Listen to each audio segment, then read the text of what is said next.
ஆ என்னாச்சு?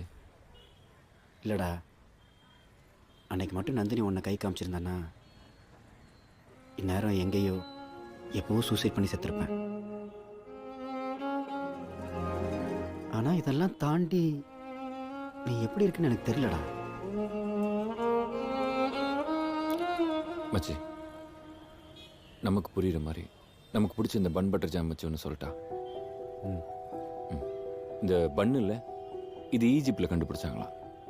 ஜாம் பெர்ஷியாவில், மெசபடோமியா, இப்போ இருக்கிற ஈரான் ஈராக்னு வச்சுக்கோங்க, அங்கே கண்டுபிடிச்சாங்க. ஆனால் அதை இன்னைக்கு நம்ம சென்னையில் உட்காந்து சாப்பிட்டுட்டு இருக்கிறோம். இன்னும் 10,000 வருஷம் கழிச்சு யாரோ 2 பேர் இதுதான் தமிழர்களுடைய பாரம்பரிய உணவுன்னு சொல்லி சண்டை போட்டுட்டு இருந்தா பார்க்கறதுக்கு எவ்வளோ காமெடியாக இருக்கும். அந்த மாதிரி தான் மச்சி, இது எங்கிருந்து வந்தா நமக்கு என்ன?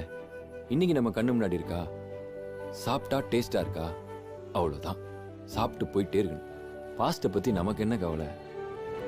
லைஃப் அந்தந்த மொமெண்ட்டுக்கானது மச்சி. ஓடுற நதி மாதிரி ஒரு விஷயமும் மாறிக்கிட்டே தான் இருக்க போகுது. வேற வேற நாட்டில் தனித்தனியாக பிறந்து இன்னைக்கு ஒன்றா சேர்ந்து நம்ம கையில் வந்து உட்காந்துருக்கிற இந்த பன் பட்டர் ஜாம் மாதிரி தான் நாமளும். இதை புரிஞ்சுக்கிட்டாலே life easy. Past is just a dead one. அதனால தானே என்னமோ தமிழில் அதுக்கு அழகா இறந்த காலம்னு பேர் வச்சிருக்காங்க. Just move on. நீ ரொம்ப மெச்சூர் ஆயிட்ட. அப்படியா? நான் உன்னை முதல்ல பார்க்கும்போது எவ்வளவு மக்க பையனா இருந்தது